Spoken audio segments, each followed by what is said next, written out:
आप सभी को आपके अपने YouTube चैनल पे बहुत बहुत स्वागत है।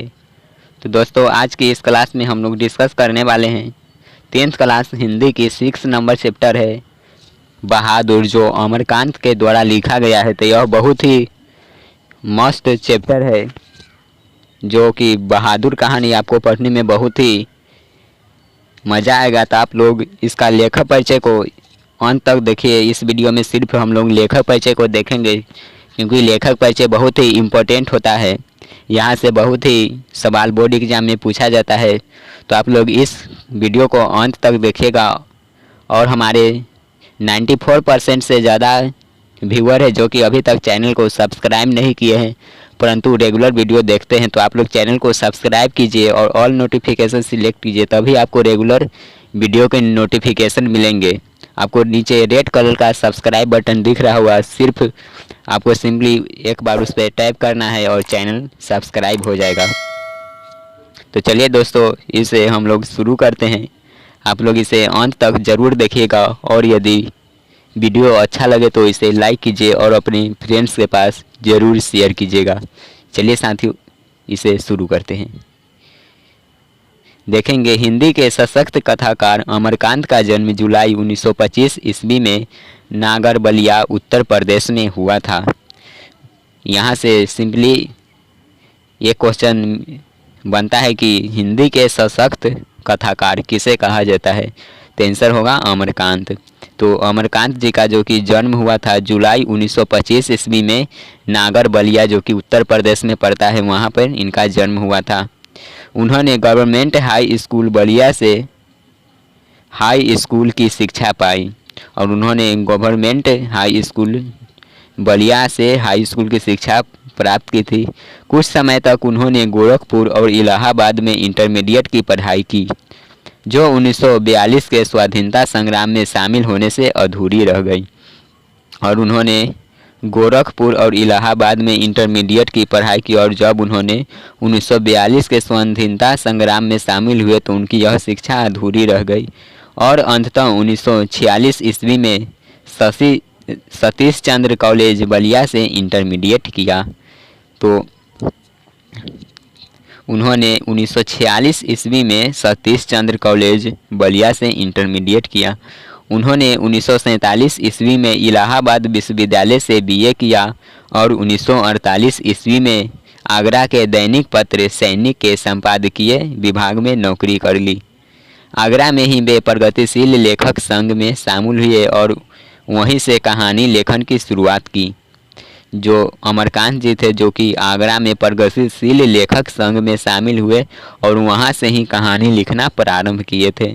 बाद में वे दैनिक अमृत पत्रिका, इलाहाबाद दैनिक भारत, इलाहाबाद मासिक पत्रिका कहानी इलाहाबाद तथा मनोरमा इलाहाबाद के संपादकीय विभागों से संबद्ध रहे।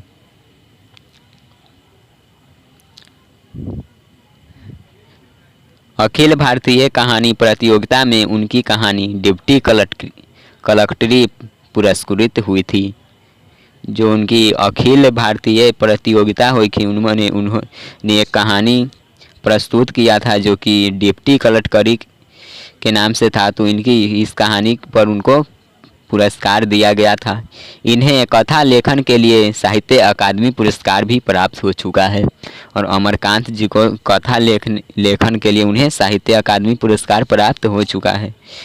आगे की बात करेंगे दोस्तों। देखेंगे, आज़ादी के बाद के हिंदी कथा साहित्य के महत्वपूर्ण कथाकार अमरकांत की कहानियों में मध्य वर्ग, विशेष कर निम्न मध्य वर्ग के जीवनानुभव और जिजीविषा का बेहद प्रभावशाली और अंतरंग चित्रण मिलता है। अक्सर सपाट नजर आने वाले कथनों में वे अपने जीवंत मानवीय संस्पर्श के कारण अनोखी आभा पैदा कर देते हैं। अमरकांत के व्यक्तित्व की तरह उनकी भाषा में भी एक खास किस्म का फकरपन है। लोक जीवन के मुहावरा और देशज शब्दों के प्रयोग से उनकी भाषा में एक ऐसी चमक पैदा हो जाती है जो पाठकों को निजी लोक में ले जाती है। अमरकांत के कई कहानी संग्रह और उपन्यास है।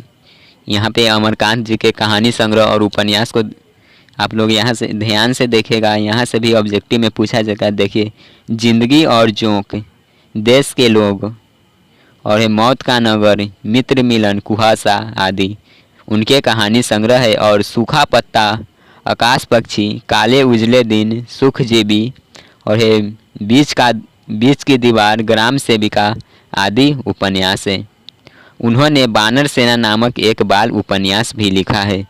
अमरकांत जी ने बानर सेना के नाम से एक बाल उपन्यास लिखा है। आगे की ओर देखेंगे। अमरकांत की प्रस्तुत कहानी में मझले शहर के नौकर की लालसा वाले एक निम्न मध्य वर्गीय परिवार में काम करने वाले बहादुर की कहानी है। हम लोग जो बहादुर कहानी पढ़ेंगे वह एक निम्न मध्य वर्गीय परिवार में रहने वाले जो कि नौकर रखने की लालसा को प्रकट करते हैं। तो एक नेपाली गवई गोरखे जो कि बहादुर नाम का नौकर उनके यहाँ आते हैं, जो वह एक नेपाली नेपाल से बिलोंग करता है। तो परिवार का नौकरी पेशा मुखिया तटस्थ स्वर में बहादुर के आने और अपने स्वच्छंद निश्चल स्वभाव की आत्मीयता के साथ नौकर के रूप में अपनी सेवाएं देने के बाद एक दिन स्वभाव की उसी स्वच्छंदता के साथ हर हृदय में एक कसकती अंतर्व्यथा देकर चले जाने की कहानी कहता है।